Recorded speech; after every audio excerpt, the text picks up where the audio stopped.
berdasarkan kemerdekaan, perdamaian abadi, dan keadilan sosial. Kalau Menteri Agama dipanggil sini, coba suruh dia luar kepala, bisa nggak? Saya makan teknya, luar kepala ya. PR kembali lagi. Kemarin, pada saat kemarin itu sudah saya sampaikan. Jadi kebanyakan ini tidak dibuka sama mereka, Pak Paul, karena tidak menggigit sama mereka, karena judulnya agak dirubah. Coba dulu coba. Siapa yang menghancurkan demokrasi di Indonesia ini? Mereka semua itu elit politik. Rakyat diajak juga ikut-ikut dia. Harusnya rakyat punya pemikiran yang sama dengan kita ini, yang standar. Ini standar loh. Yang mengatakan ini standar mana? Siapa? Coba. Bawa saya ke pengadilan, hakimi saya. Saya siap.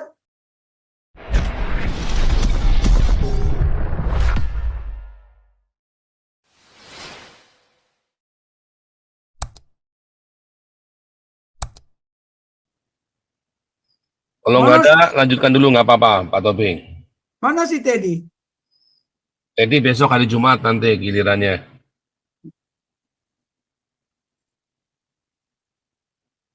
Lanjut dulu Pak Tobing materinya. Oke.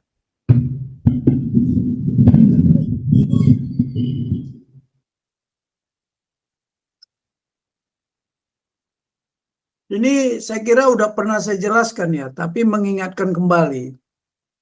Jadi semangat persatuan kesatuan Indonesia itu ada di dasar cita nasional. 10 cita-cita nasional. Bukan nawacita ya. Ya, dasar cita. Ini pun saya kemas. Saya pelajari, saya dalami. Ternyata dari cita-cita kita, semangat kita itu ada di mana? Nah, kita rumuskan ada 10. Kebetulan 10 yang saya temukan. Ya, dasar cita nasional. Jadi semangat persatuan dan kesatuan itu ada di Undang-Undang Dasar 45 pembukaannya. Ya. Itu setelah saya lihat nilai-nilai yang terkandung di situ, instruksi. Ya, kalau nilai instruksi itu nilai yang melekat ya di dalam amanat itu. Tapi instruksinya bagaimana? Nilai terapannya gimana? Ya.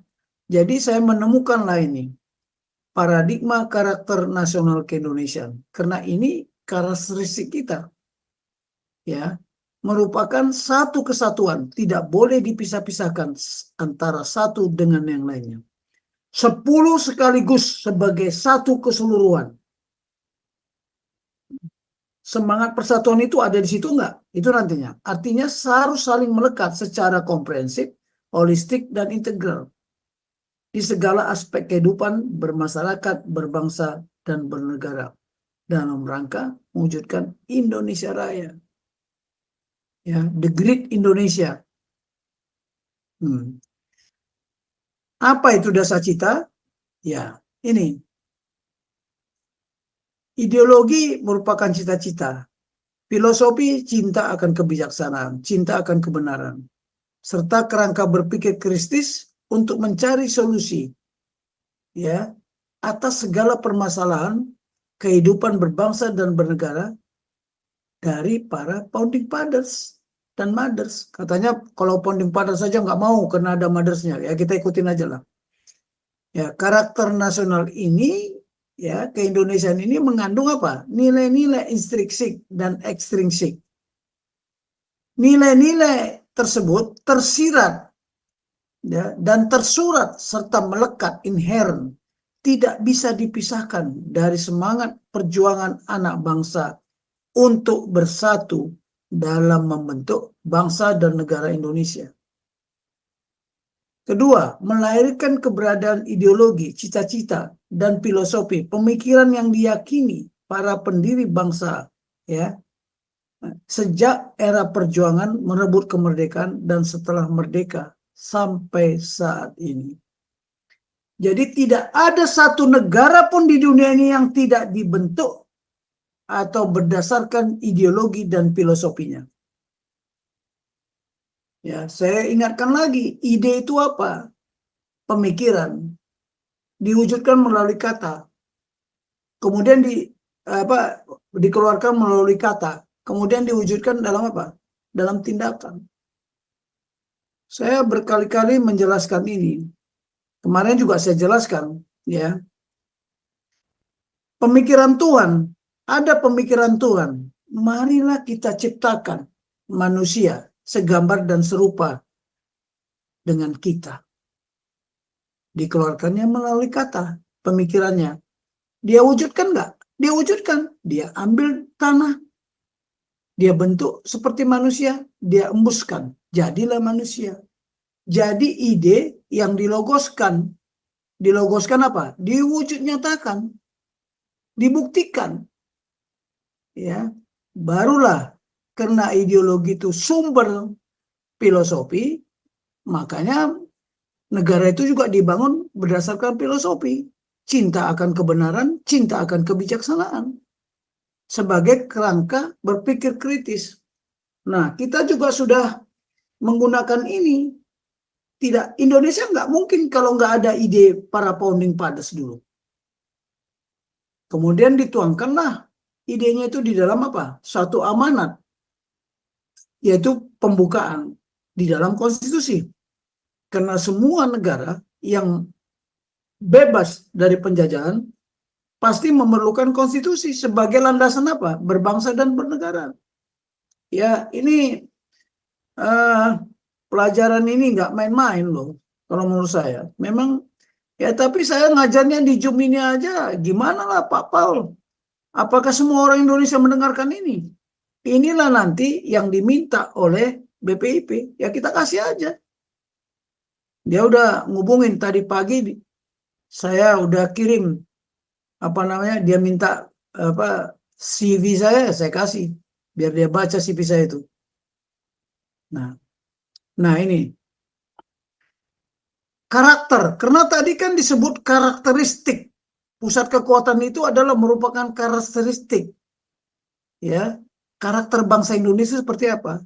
Secara utuh diamanatkan di dalam pembukaan Undang-Undang Dasar 1945. Ini merupakan kesepakatan seluruh komponen bangsa sebagai apa? Sumber hukum tertinggi. Kedua, sebuah grand design yang berisi perintah yang harus diwujudkan. Artinya apa? Kebijakan nasional, GBHN, strategi nasional, program pembangunan nasional yang akan dirumuskan harus bertumpu pada pembukaan tersebut. Kalau kebijakan Menteri Agama itu sudah bertumpu kepada ini enggak? Karena dia mengeluarkan kebijakan. Ya. Kedua, artinya apa? Para penyelenggara negara, para penyelenggara pemerintahan. Menteri Agama itu penyelenggara pemerintahan ya, dia bukan penyelenggara negara. Serta pemangku kepentingan, stakeholder. Siapa pemangku kepentingan? Ya kita. Harus menjadikan pembukaan Undang-Undang Dasar Negara Kesatuan Republik Indonesia 1945 sebagai grand design yang berisi apa? Berisi perintah tersebut harus dijabarkan.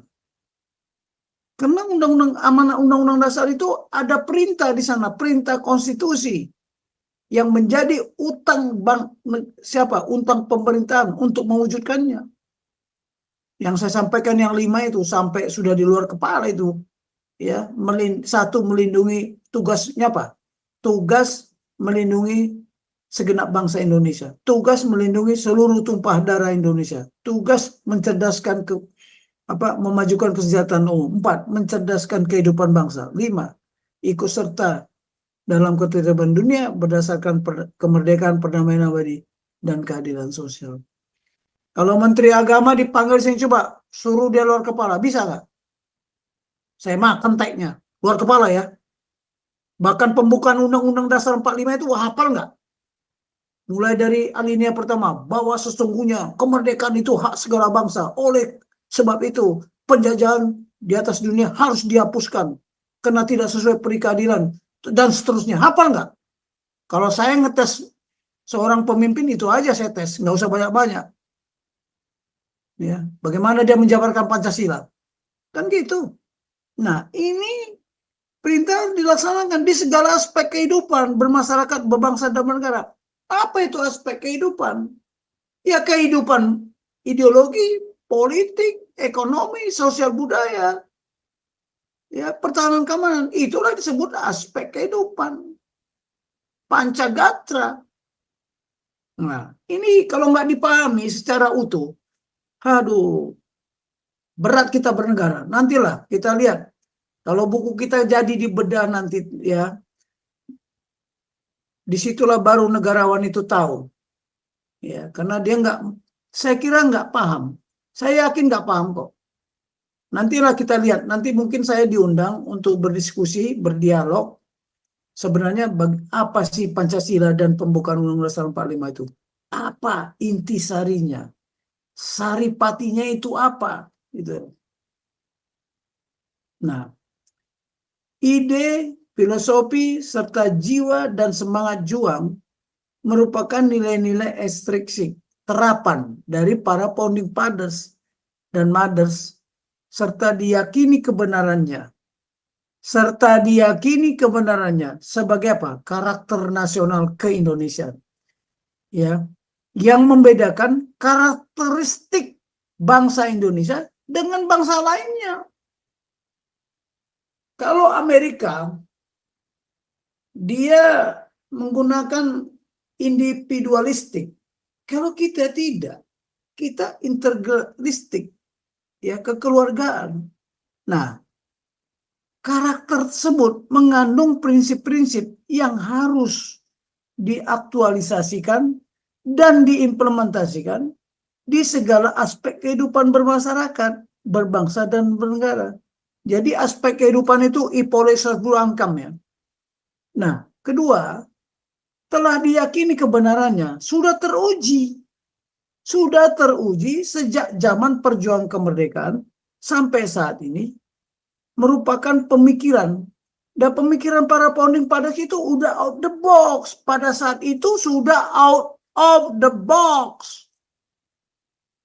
Dari para founding fathers melihat, kan mereka banyak yang sekolah di Belanda, sekolah di mana-mana. Dia melihat kalau caranya begini tidak cocok sama budaya Indonesia. Ini bukan budaya Indonesia.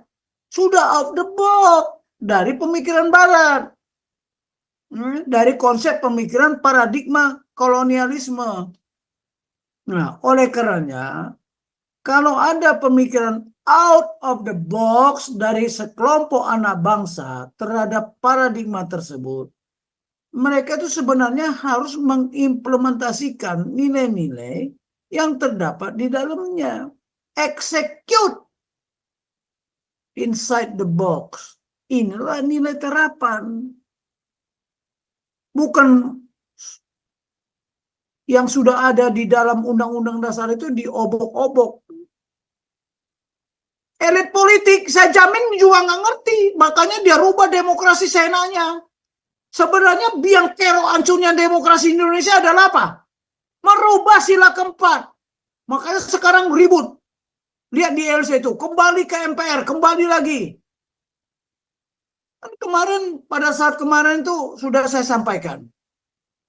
Jadi kebanyakan ini tidak dibuka sama mereka, Pak Paul, karena tidak menggigit sama mereka, karena judulnya agak dirubah. Coba dulu coba. Siapa yang menghancurkan demokrasi di Indonesia ini? Mereka semua itu elit politik.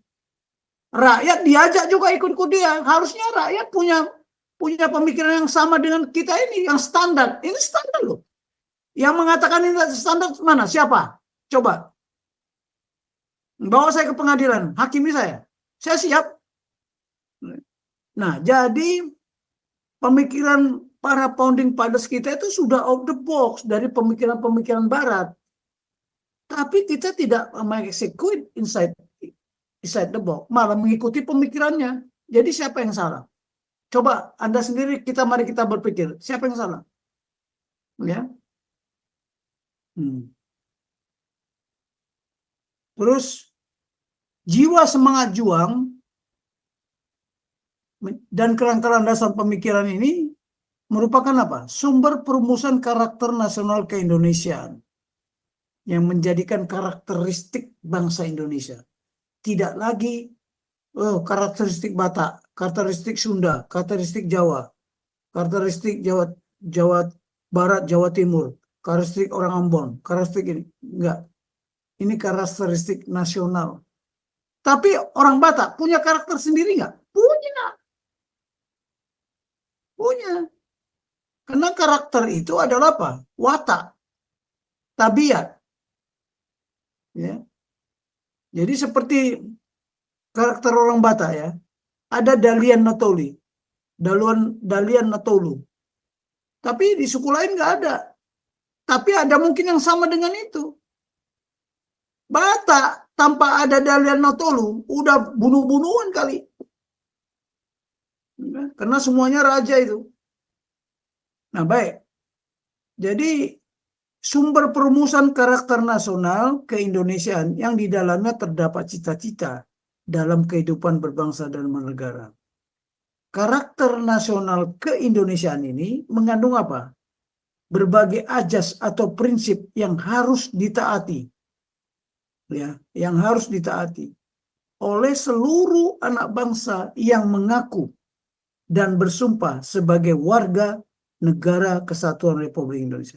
Siapapun, apapun profesinya dan jabatannya dalam kehidupan berbangsa dan bernegara, demi terwujudnya Indonesia Raya yang liriknya selalu dinyanyikan pada acara kebangsaan dan kenegaraan. Makanya saya tidak bosan-bosannya menyanyikan lagu Indonesia Raya 3 stansa. Kalau kita pahami lagu Indonesia Raya yang 3 stansa itu, kita tahu apa saripatinya. Nanti kita jelaskan. Ya, itu kemarin saya ke Magelang itu sebelum kampanye loh, sebelum kampanye. Ya, 1.000 anak muda itu ikut memilih. Dia menyampaikan kawan-kawannya, karena mereka itu ketua OSIS. Itu tidak diwaspadai sama siapa? Sama si Ganjar. Padahal itu di Jawa Tengah loh itu. Semua itu Jawa Tengah. Nah, kan saya bilang mengalahkan PDIP tidak harus menghancurkannya. Ya dengan cara itu tadi. Kekuatannya di sana Jawa Tengah. Karena sekolah itu SMA Nusantara itu di bawah Menhan. Ya, kebetulan saya diperintah senior saya di situ. Anak buahnya Pak Prabowo, Dantonnya dulu waktu mereka di Kopassus. Bing, kau ngajarlah kemari. Saya diperintah paksa itu ke sana. Wah, ini peluang. Bagaimana saya menyampaikan Pancasila? Diterima mereka dengan senang hati. Nyanyi Indonesia Raya itu coba. Semangatnya bukan biasa itu. Saya suruh pegang di dadamu itu. Ya. Nah, ini kita menanamkan yang seperti ini susah. Kalau tidak dari anak muda. Sekarang yang tua-tua masih bisa. Kemarin saya bilang, bagaimana kita membuka lagi lah penataran P4. Saya menyarankan, Pak Sobri, sebaiknya kita membuka pendidikan dan pelatihan kader P4 secara terpusat dari masing-masing gubernur mengirimkan kemari berapa.